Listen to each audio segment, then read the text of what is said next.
NPT reports, Aging Matters.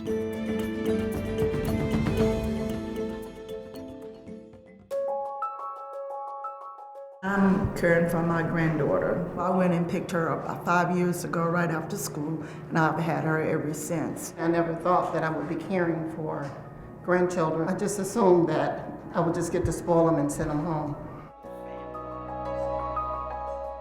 The Tennessee Commission on Aging and Disability estimates that 77,000 grandparents are raising grandchildren who are living with them. Nationwide, it's at least 2.6 million. Those numbers are growing because of opioid addiction. It could be an aunt or uncle, it can be a grandparent situation, it can be great or great-great-grandparents. Now suddenly their days are built around the child's schedule, having to navigate the school system, navigate health care, their legal issues with custody. It's impacting their finances. You gonna teach me one day? Nope. No. Nope. I have been retired for 13 years now because I got Tayshawn and I wanted to devote most of my life to him. We are actually cousins. He was 4 weeks old. His father was already incarcerated. His mother was going to be, and she had taken him downtown to the state building to give him up. When I got him, he did have the tag on that said drug baby. I sang and prayed over him every night, and I asked God to let him be healthy because he didn't deserve anything of that nature. I was an educator, and I know that he can excel and get away from this, so he did.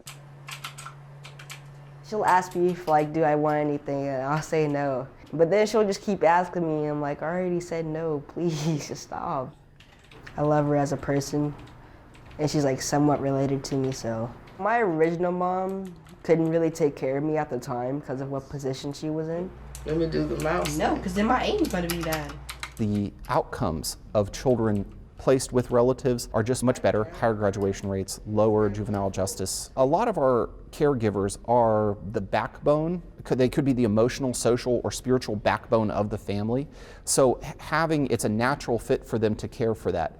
But oftentimes that can be a very solitary or lonely role. So that's one thing that we like to support our caregivers by creating a network of other caregivers that recognize that, because our caregivers are sacrificing a lot to raise their loved ones.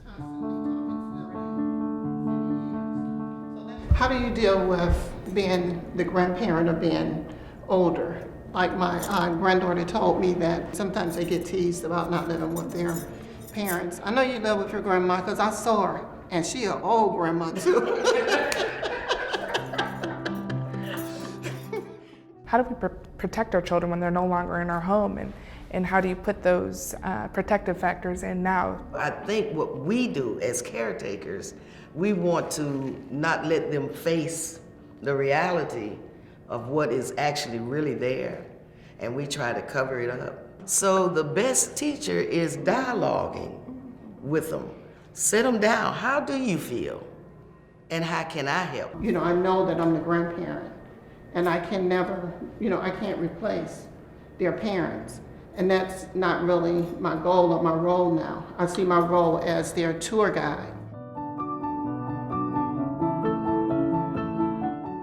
So we brought together a number of volunteers who were experts and put together a resource guide called Empowering Grandparents. We included information on different stages of childhood development and what children need at those stages, how to discipline at those stages. We included information on technology. Okay. What is Snapchat? What is Facebook? And how to take care of yourself as a caregiver. So all of this information was put into this guidebook, and last year we updated it and made it available online as well.